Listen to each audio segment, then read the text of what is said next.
My own preoccupation with beautiful shoes probably stems from Dad's lack of them. The Stamps were brought up to regard the Perrotts as a snooty lot, well above themselves, all of which naturally only heightened Tom's ardour for Ethel Esther, or Et as she was called. To him, she must have appeared as an anointed queen. Her father, Alfred, was a successful man, with a regular job in the kitchens of the main postal sorting office at St. Paul's.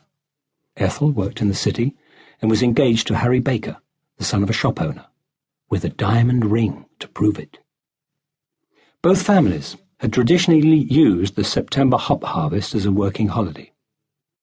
Even at New Barnes, Yalding, where the hoppers were billeted in huts, the English preoccupation with hierarchy found its way. At one end of the common were the small corrugated iron huts housing the gypsies or didikoys and the really tough. At the other end were the slightly bigger brick huts and the posh. God knows when this class structure was established, but I never witnessed any change in territory. Well, only once. During the war, when we were evacuated early in summer, and occupied one of the bigger tin huts midway on the common. I liked it. I liked the sound the rain made on the roof at night. My father was a handsome man. My mother said he reminded her of Spencer Tracy, although I'm sure he'd have much rather been compared with Cagney. I asked the great Jimmy to sign his biography for Dad one Christmas. He was really chuffed. I've always felt my dad had one of the best heads I'd ever seen. All my life it gave me satisfaction just to look at him and watch the seasons of his face. Although I and my brothers have been considered lookers at some time or other, none of us really had it like Tom. It seemed his physical attributes were divided between us. Ethel, like all the others, was taken by his charms, although it can't have been an easy wooing. Tom and Ethel first met in the aphrodisiac hopfields. It hadn't been love at first sight.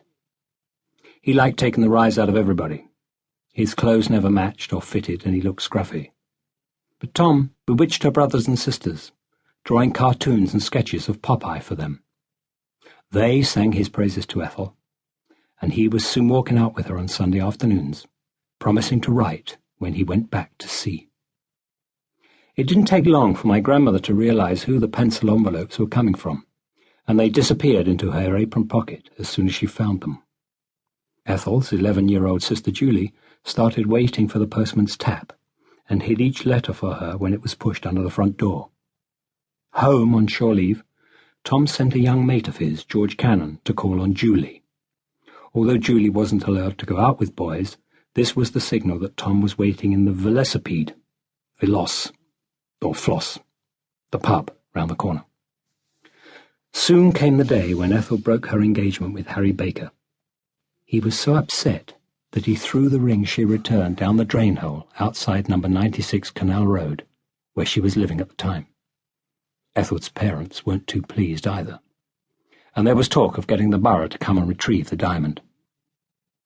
It was not Kate, the fearsome Aries in the size 2 shoes, but Alf, Ethel's father, who first saw the substance of Tom and perceived it was a real love match.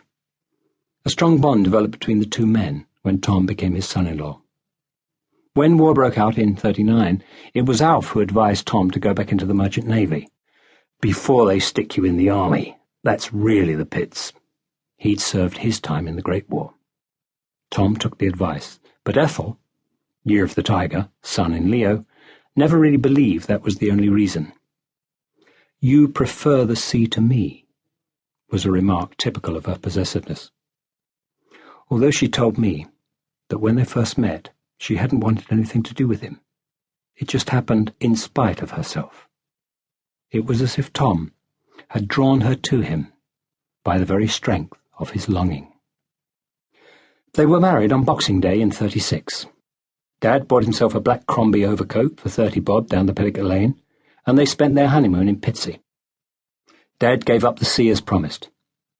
In the Merchant Navy, he had been a stoker, or donkey man, and he got a job as a delivery boy with a hat shop, opposite the cigarette kiosk in Bond Street.